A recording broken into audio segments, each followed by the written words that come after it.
you guys are on. Allegedly, we're going to talk about summon the final energy for... No, we have. Is David recording? Is he confident? Yeah. Expecting some crowd questions as well.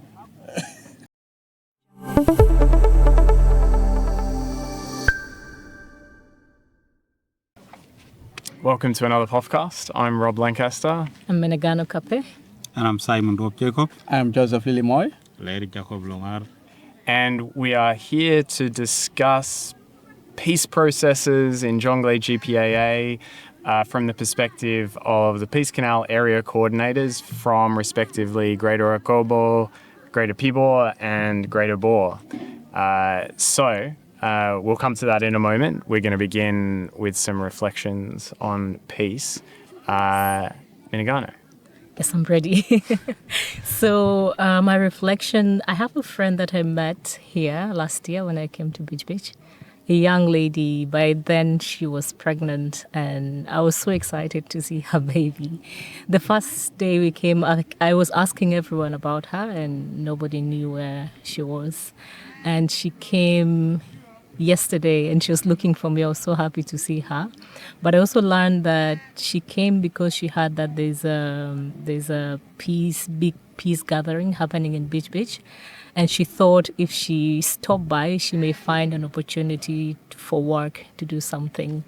And when I think about her story, just this particular one, it makes me think about the opportunities that comes with peace, not only for the people who are directly part of the process, but also for the whole community. Yeah. When I came here, I had no idea of what I will find in Bichibich, but wow, here we are. And I really appreciate the warm welcome from the local community and how they interact with us. And I sat for a moment and reflect on how these people really are so much welcoming and how they talk to us. Though there's language barrier, but they were able to pass messages here and there. And I was glad that I met few friends. And what stood out in my days of staying here is how I was referred to as Botonya by my age mate who came and identified me and said, look, we are the same age mate. So we had a lot of things that we shared in common and we had good conversation. So having the ICGS here in Bichibich, to me, is historic, something that no one saw it coming. But here we are, we made it. And many had doubts that it wouldn't happen in Bichibich. Maybe something will come in the way and will stop it. But thank God we are in the final day. Yeah, actually one of the things that I experienced it as somebody from GPA is that when we come here in December 2024, starting the establishment of this area, we met with the local community. We came in December. In December, we have a lot of people here from 4 villages, Tanyang, Kalero, Nachavaraches, and Veveno. We have found them here, especially the youth, those who are active, cattle raiding and child abduction along this corridor. When we met with them, we told them, guys, we're coming to turn this area into a peace center, and later on it's going to become a town. And town means that you're going to have different communities here, Dinka, Nuer and Murle, and for just like Pibor. Some of them, they don't believe that. Mm-hmm. And we tell them also that if you accepted us to come here, you will see for the first time in the history of this place, plane landing here. Some of them start to laugh, they don't believe that. And then when we start to clear the airstrip, some, especially the youth, few of them participated in airstrip clearance, but the elderly people, starting from Botonya, we call them elderly people, and Teti, and a few of Lango, these are the people who participate with the women in clearance of the airstrip and establishment of this place. So when MAF landed here for the first time, Not only they have seen the flight, but also they have seen the white man for the first time landing here. And they say, is it true that we're going to have communities from different races and nationalities in this area? They could not believe that. And again, also we tell them that we're going to have a big meeting. Some of the youths from the areas that you are conflicting with them, they will be here seeking for peace. They still don't believe it. So I am the most happiest man now in this ICJS. We managed to bring Dinka, Nuer, and Gawar to this area. And now they believe now that what we have been talking about it as peace partners is coming. And also they have seen for the first time the visit from the big people like CA of Greater Bor administrative area and governor Regai, who were here. They were handed over the facilities to them and they're interacting with the community. So this is a clear sign of the peace. Yeah, so it is a good impression to the community. Thank you. Indeed, like Lilimoy had said, it was my prayer since November last year that if this meeting in Bichibich should take place, I will be the most happiest person. Putting Bichibich as an area which is near to my county, just a day here from here to Kadiang. And when I arrived here, it was like a dream for me.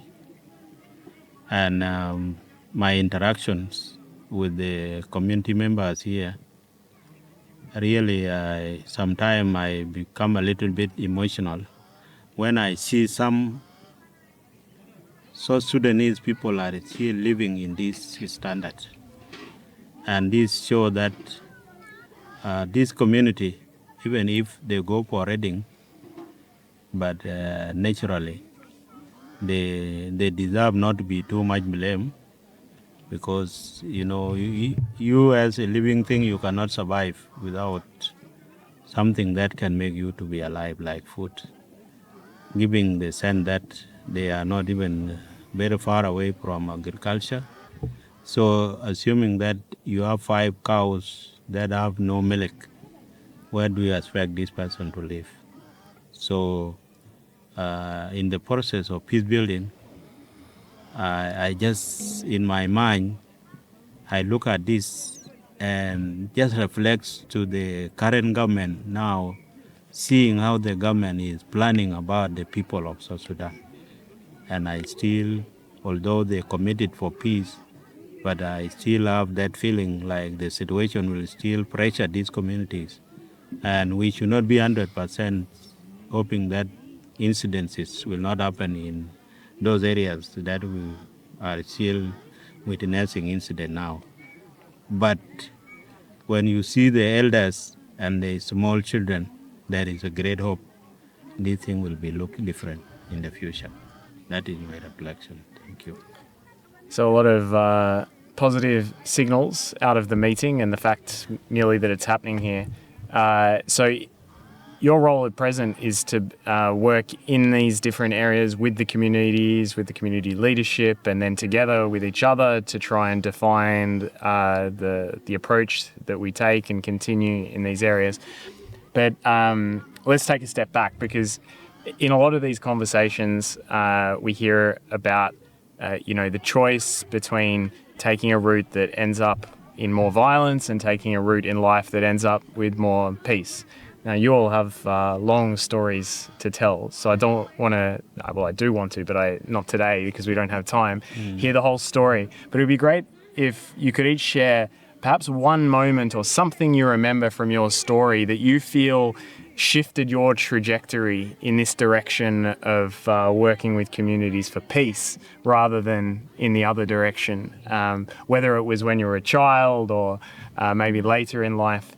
There are probably many, but maybe one that comes to mind, just briefly. Actually, in my life experience, like when I was a child, my dad and they were two close friend of my dad from Murle. One was called Tizayin, the other one was Tamanin. They were colleagues, and they have their son. The other one was having Konyi, and then we were a good friend. And one time we came to this beach just at the hillside.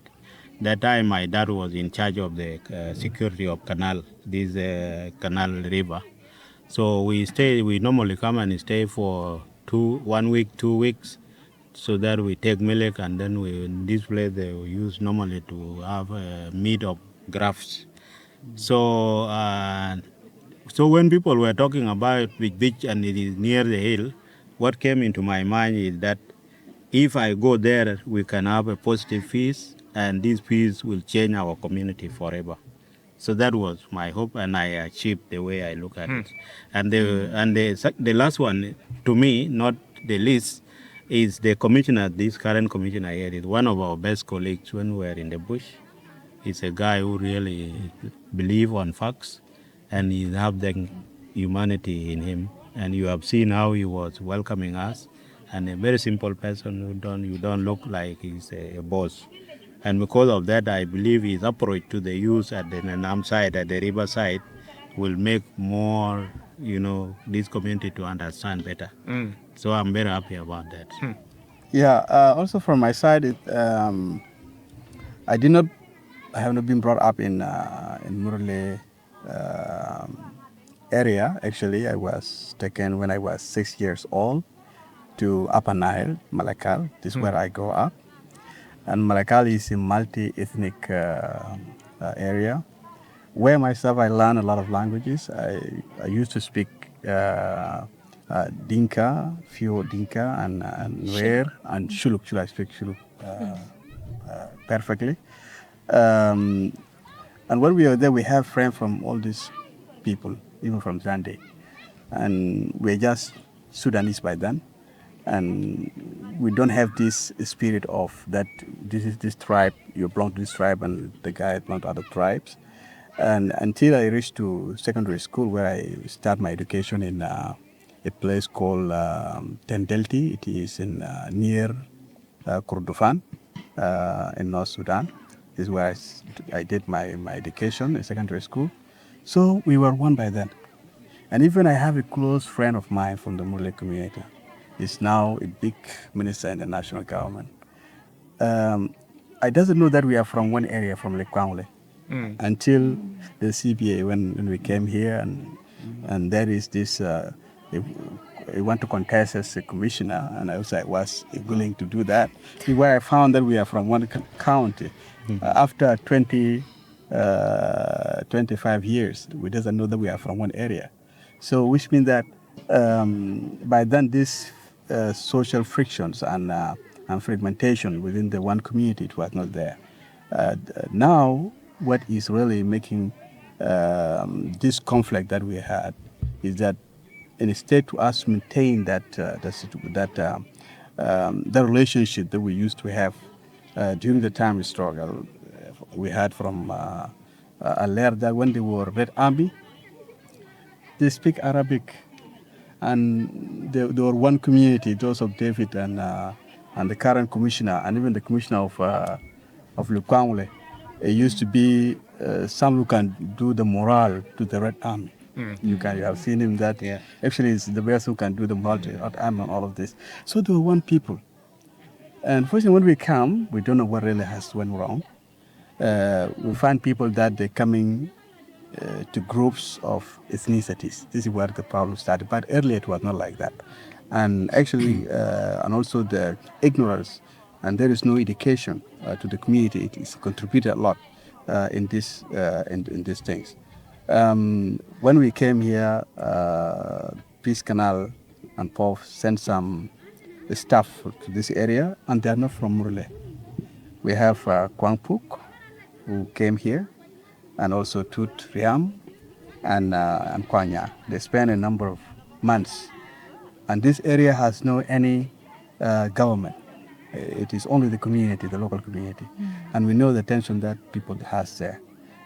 Now there is a woman actually who delivered a child, and the child was named after Kwangpuk. This means that there is possibility for us to interact. There is possibility for us to be in peace, to coexist. Okay, there is possibility for us to live together. It's only that we don't have opportunity to interact. Yeah, and that is why now people are talking about opening of the roads as a mean to make the communities who are on the border to interact with each other and to communicate, so that this level of not accepting each other will vanish, and then we can now start as one community. This is thing that I have found on the ground. Wow. I personally was born few years before the second civil war of Sudan, before 1983, and You are so young, my friend. and years later, yes, I was born in 1979, to be very honest. So years later, I was conscripted into the Red Army as a child soldier, and I grew up among different ethnicities, including Murle.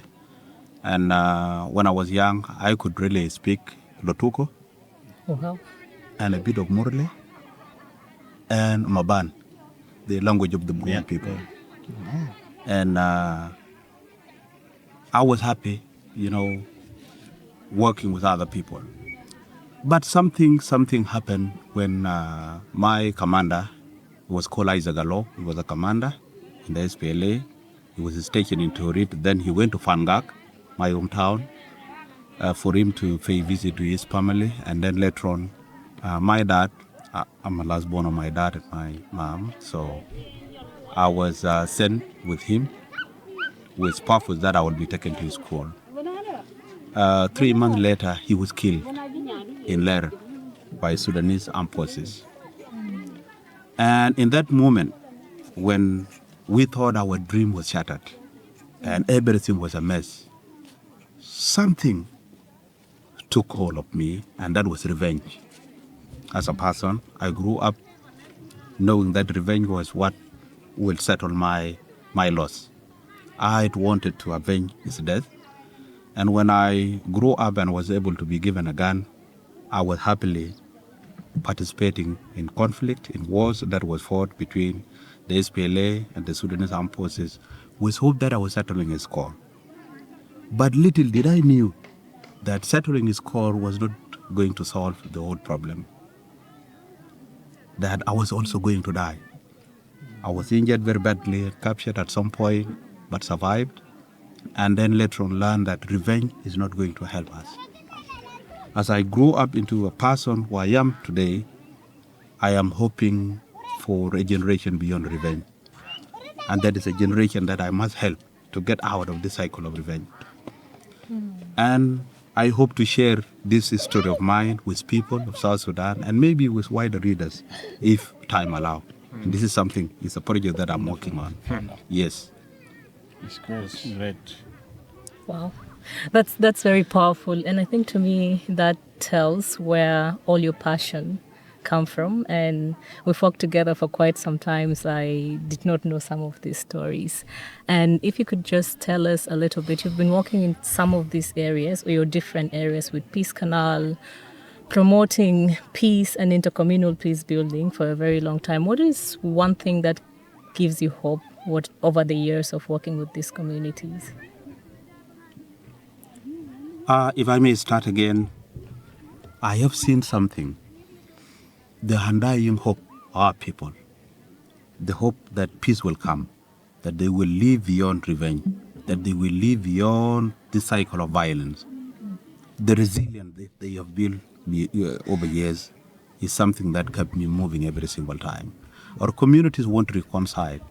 They want to continue dialoguing and reconcile and come together as one community, as one people, as one nation. But we need to support them through their journey as they move through this, treacherous journey. What makes you say that, though, that they want to, you say they want peace, but what is it you see that gives you that sense? I have seen this as we are now here in Bichibich. We have seen this community coming together, dialoguing, accepting themselves, releasing captives, children who were abducted. People are now even collecting cattle that were raided by raiders. This was not there before. this is a new trajectory that these communities are taking. They are more committed now than ever before. As we conclude this evening session, we had Honorable Nyikcho. He was saying, if this time that Gulech, we used to be very hard on people, used to be very hard. We used to trade blames with people, could just sit there quietly and come and talk about positive things that are happening. It means this peace process is thinking in the people. It means people are getting it very correctly. So it means we are able to change certain things. Attitude, practice, and the behavior of the people. It's going to change. It's going to change. I remain very optimistic that a lot of things are going to change. And for that reason, I am very much committed that these people will come out of this cycle of revenge. We only need a strong system. We need to support these people even through establishment of things like community peace governance, things that would strengthen their institution, because there are local institutions that are responsible for peace building in the community in a very traditional way, not in a modern way. There is already peace in the community. We are not importing this idea of peace building from outside. It is there with the community. But the only thing we need to do is to awaken them, to enlighten them, tell them, look, here is how you need to do it. They don't need to look at themselves as tribe, as, people from different ethnic group, but they want to see themselves as people of South Sudan with one common purpose of living in peace and harmony. Stop this nonsense of raiding, child abduction. It's nonsense. It's not there in the world. It's criminal for the youth who are doing it.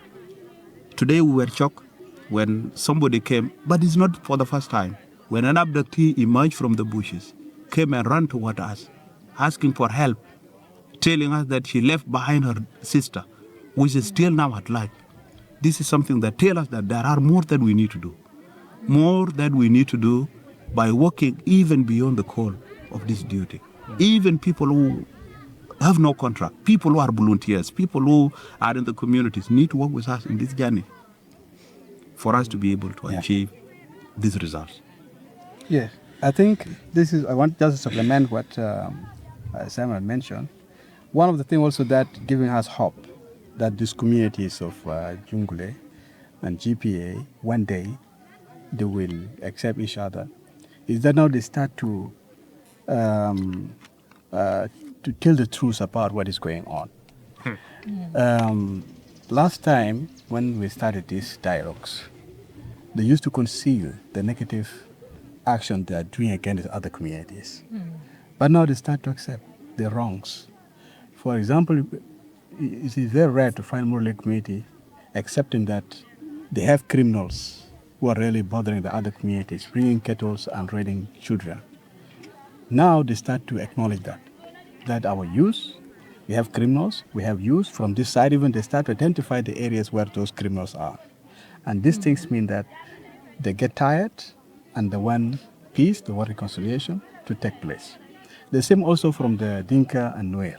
They're also acknowledging that they have also contributed in this conflict. And they want also to find a way, how can they reconcile, how can they come to the peace. This one is giving us hope that these communities, if we continue to support them, one day they can reach the peace. It is only that one factor is missed, the role of the government. If the law enforcement is there, I think that the work will be easier. And we have heard from them, that from the youth in particular, asking the government to disarm them. This is very rare. If you come in 2005, 2006, youth cannot say that. They cannot say that let the government come and disarm us. And that is a very new scenario, which means they get tired from killing each other and they want to be in peace and harmony. And now they're talking about creating the road, creating linkages between these communities. This is also giving us hope that now they start to talk sense and they want to be in peace. So this is one of the things that really giving us hope that maybe this community will be in peace. Thank you. Additionally, when I came to peace buildings, especially to Peace Canal 3 years ago, I My first 1 year was very difficult because you will see that youth mobilization goes to 1,000. And normally they come to Kadiang is a station for Nuer and the Dinka when they will do their secret mobilization. The time we will hear, they are already on move. So when and then I will just come in when I also don't inform them that I'm coming to Kadiang, because I will talk to them when they say we have already taken off. I also took off.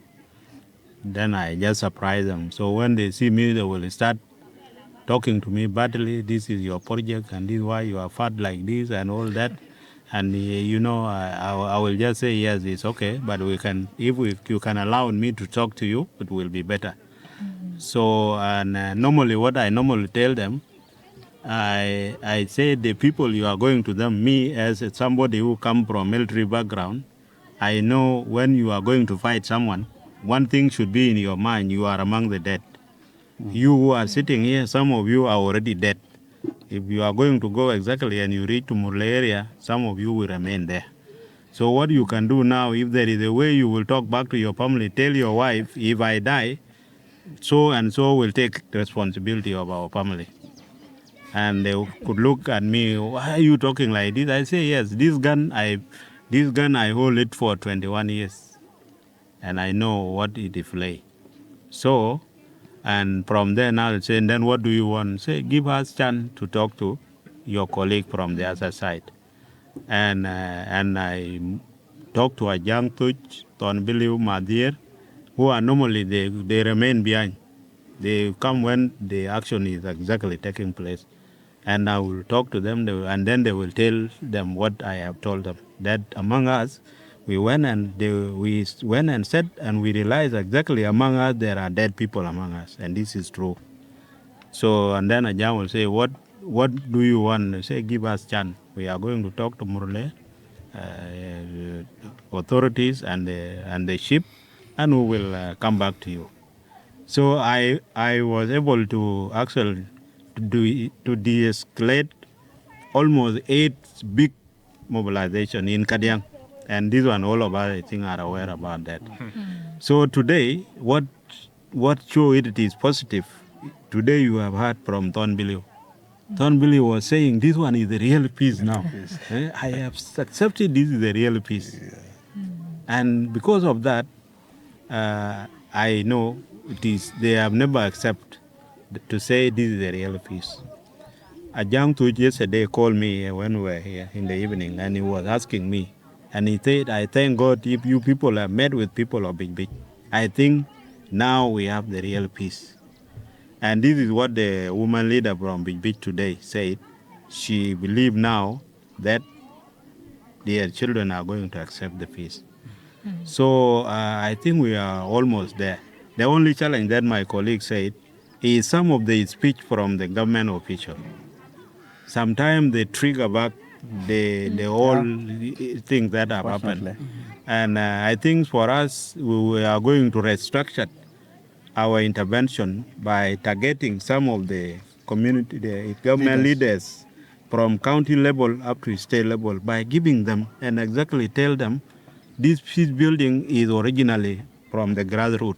We are not coming with it. For us, we are facilitating, like the vehicle is there. Your work as a driver is to steer the wheel, but the rest are within. So for us to drive peace to our community, it is already in our community. We are coming, all of us, we are coming like drivers to try to tune it so that it follow the right direction.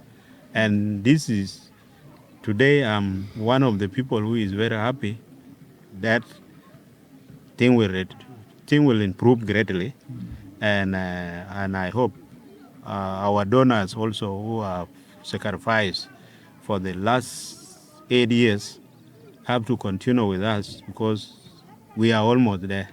And because the government is not strong enough, if we give them sustainability aspect is not there. So this community will still relax, and what we have invested will be like a West. Thank you. Actually, I want to add one point regarding the role of the women in recovery of the abductees. You know, most of the abductees that are coming to the government Some of us may think that they just escape and they come to where the government asks. But if you look into it, there is some women actually who are directing them and helping them to come where the government are. They will just, when they reach to where the government are, we tell them go, and now if you are lucky, they will help you. They don't want to reveal themselves. But actually, these are the women who are behind all this. And we have sometimes four scenarios. Two have happened in the Kwangule, where there is two women from Lokoromaj and other one from Kongor. It was held by the woman, okay, until they reach a town. When they reach a town, now they will ask them to go and don't report me. You just say that I am the one who. So the women have a very important role actually they are playing in the recovery of the child reduction, and this is mean that the community itself want peace and that don't like what's going on. And Igana, you were going to come with a question, but before you do, Yes. about crowd making gestures I of think crowd it's the same questions. thing, Oh, this is great. Interactive podcast in Bichibich. Thank you, guys. I just want to say that thank you for your conversations. And, I feel like you guys are discussing important points that are making it work. But notably, there are challenges that are looking like outweighing your efforts, and you have gone beyond your community borders. I'm wondering if there is a time you feel like giving up. You have crossed the Murle land, Simon and Aleer. This is not a community, but you have made efforts and left the children, your wives, and so on. You have come here. But sometimes there are issues that are still holding you back from achieving the target. Do you feel like, are there some days you feel like giving up and go and sit with your wives? Forget about this one. There are definitely days I feel like that I don't have a wife to go and sit with. So. I think apart from Rob, for some of us, thank you for that. This is really a good check kind of question. It is true. Sometimes the way people talk to us, they don't look at us like we are contributing positively. They look at us like we are making money to our families. But that there is inner feeling that has actually give us this energy to come and work here. They don't know. They look at us like if I leave Peace Canal today, this is the end of my world. This is how they are looking at it. But me, as somebody who have contributed for the independence of this country, I still have a hope to play more role that will change my community to see that we are all comrades. You know, when we are in the bush, everybody is called comrade, whether a female or a male. And this is a language that makes all of us feel like we are one. You don't, regardless of your color or what, we are all comrades. And now, if I transfer that comradeship in my mind to my community to see them, they are sitting there like the way they are here in Bichibich now, this is our hope. So to answer you short about whether we can live, based on a hardship that we are undergone, sometime from the time people are insulting you, you feel like you need to take your bag and you go home. Like recently during the road opening, when I went, the youth went and said that Murle were given $100 and I did not vote on their side, they are given $50. So what the last word that I told them, and I think that time when I was escorting Rope and Minagano, I told them this is what has happened. And if it is true, I'm going to go home. Okay? I told them if I confirm that the Murle have got $100 and you people were given $50, and I know this process, we were all witnessing it, I'm going to go home. This will be the end of my work with Peace Canal. Because I was confident what we are doing always is the facts. There is nothing behind, there is nothing in front. So that will now improve the trust. So sometimes, as you said, there are situations that you really feel like, what am I doing? But when you come and just take a short look back, you will say, in the world there are challenges. And this is what God said. A man must suffer and until you go back to the dust. So if I'm still alive, I don't think that any situation can make me to throw down my gun and I go home, because this was our principle in the bush. If you throw away the gun, you will go and have 50 50 attack, we're using your mouth when people are using their gun, okay? And so now, if this one is nothing killing me here, so how will I surrender when there is nothing killing me?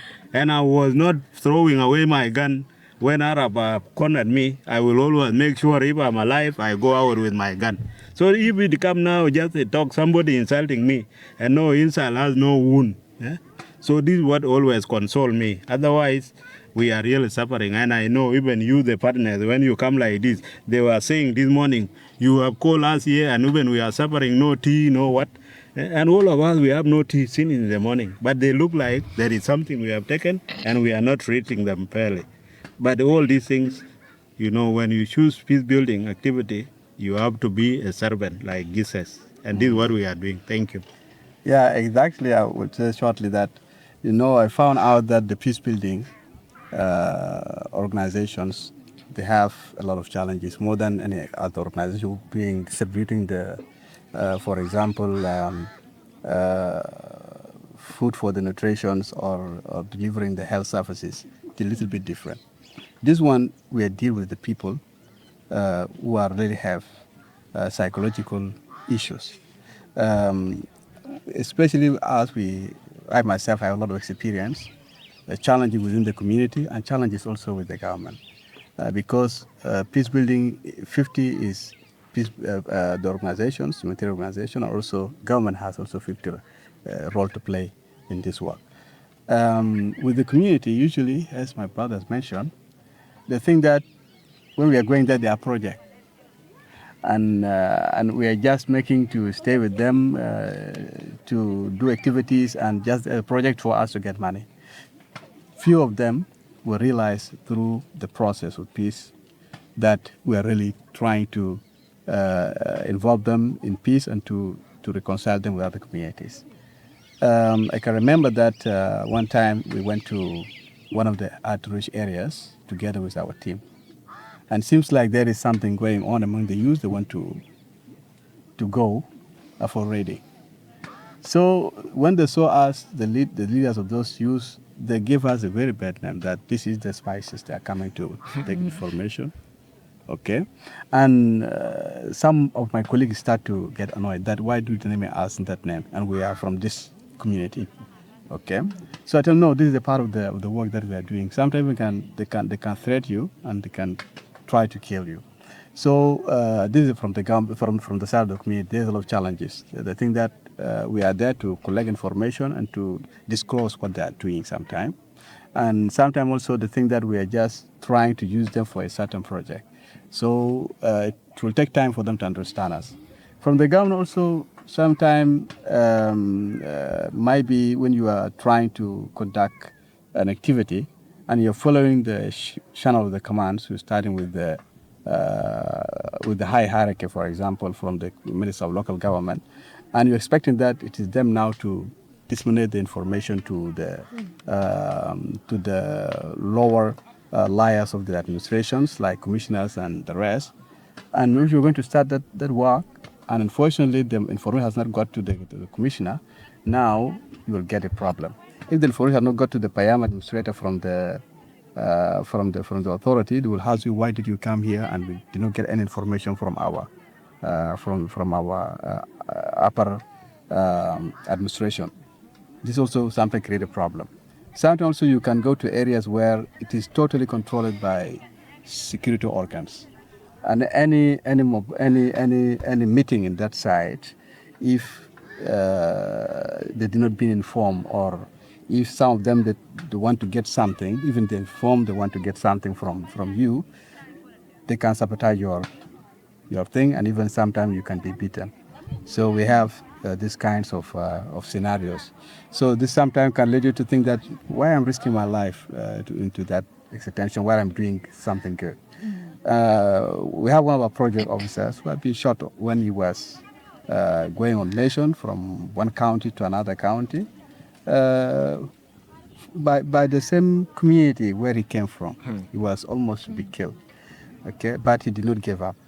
He continued also to serve the community. So we have a lot of challenges actually as a staff on the ground, facing a lot of issues, security issues, political issues, and with the community. But sometimes we feel to give up, but also we come back from our decisions. Yeah. Yeah, thank you. People would say that somebody walk into unknown territory. But in my case, it's a no. I didn't walk into unfamiliar territory. I walk exactly into a territory that I am prepared to walk through. When I had my interviews, I asked a question: Where am I going to work? I was told you will work somewhere in Motod, in Woror. Where is the specific office? The office location where I will be based. I was told, well, you will work in that area. Maybe you will be roaming, but at some point you will be settling somewhere. I said, well, that's okay. That was during the interview. But then came the day when I was given the offer. It came in when I was driving home from where I work. Reaching home, I saw it. I went, showered, then get back to my room and read the offer. The location was yet not really mentioned very clearly as to where I will go and work. Then I went outside, not unforboked, went outside at a couple of friends, we chat, and I took my coffee as usual, came back home, and in that evening, I called my wife. And I told her, I'm going to the field. She said, what do you mean? Are you traveling tomorrow? I said, no. I am relocating from Juba, going to work in the field. I said, what happened? It's Juba. You've been in Juba for 9+ years, working in Juba. How will that be possible for you? I said, well, I am going to the field. These communities are where we come from. And if there is anything that someone will take with pride, is working with community. And this is something that I don't take for granted. I take it with passion, with dedication, and with determination, that I must work in the grassroots. I had purpose as to why I need to support them. It's not about having salaries or a good office. It's sleeping in a place with AC or in a very good, office setting. No, that is not the case. Well, there are challenges. There are a lot of risks that are involved. Even the suspicion that comes with neutrality, that you are neutral. Crossing into a territory controlled by different, factions. Sometimes you leave Juba, you go to the field, you cross to a territory that is under the control of the opposition. How do you prove that? You're not a spy or anything. How do you prove that you are coming really to come and support these communities? You will always be suspected. But again, how do I prove when I go back to Juba that nobody is going to ask me, what did I do? Why did I go to the opposition control area? I have to maintain that level of neutrality, uncompromised, all the time. Because if there is a way that I can help this community, is only by supporting them in the time of their need. And they need this peace more than anything. Not food or anything, but they need peace. They need to live in peace. And if all of us go to school, graduated from university, and then later on remain in Juba, or in Bor, or in Pibor, no return back to the community, do you think that somebody else will send his child or her child to go to school and remain there for eternity? That will not happen. It will not happen. Everybody will cling to a child with hope that this child will live with me forever. And so I want to be back to the community and pay back to them. This is where I come from. This is where I belong. And I need to work with them. So we're running out of sunlight, as we were in our previous podcast. But Minigana, listening to all of this, what stands out? Any reflections? I think what stands out for me is really the passion and the dedication of the team. I've worked with all of you for quite some time, but also listening to all your stories all together at the same time. Asking myself, do I really know these people that well? Yeah, and I think it also encourages me to my own purpose. Why am I doing this? Because we all have a story, but Yeah.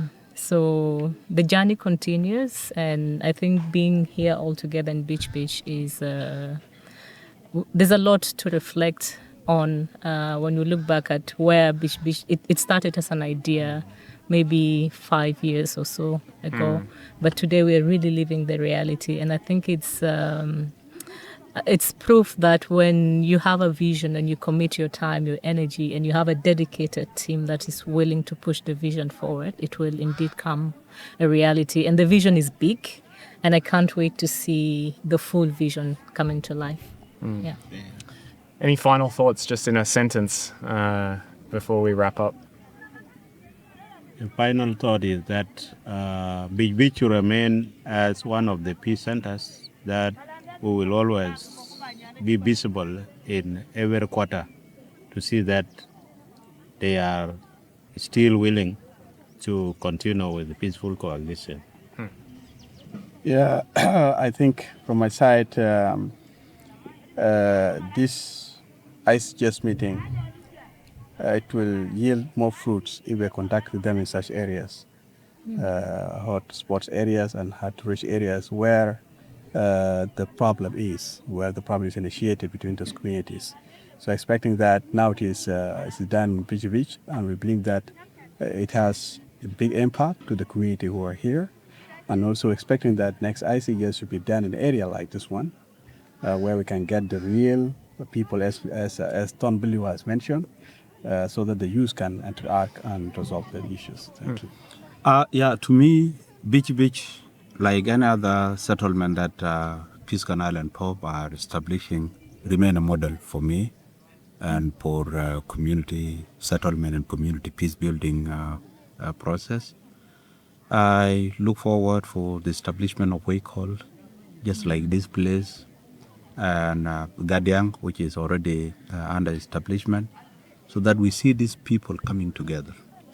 And I think we are making even more one step ahead now, that now we are giving these communities communication means for them to be able to continue communicating and reporting things that are happening across the border. To me, is something that is new. It has not been there, and part of this conflict, if we at all we mean to resolve some of this, is to create this level of confidence and information sharing, continuous communication between the communities, which is what we are now trying to resolve. To me, this is amazing, and I feel happy to be part of the people who participate in this 9th ICGS in Bichibich. Looking forward to see these people in Greater Akobo. Yeah, good.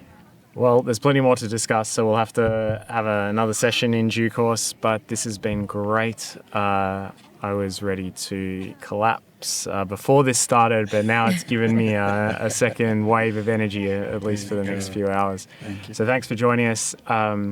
There'll be more information about what's happened at the ICGS on our blog in due course, and then we have the next film from the road openings that will be coming in a couple of months, and otherwise the process continues. But thanks a lot for joining us today. Thank you very much. Thank you. Thank you for your dedication. Yeah, and crowd. Yeah. Crowd. Audience. Oh, there was that young boy. I wanted him to appear on the podcast. Small village, but he left. Yeah. Salam. Mama. Yeah. Thanks a lot. Thanks for your time. Thank you very much.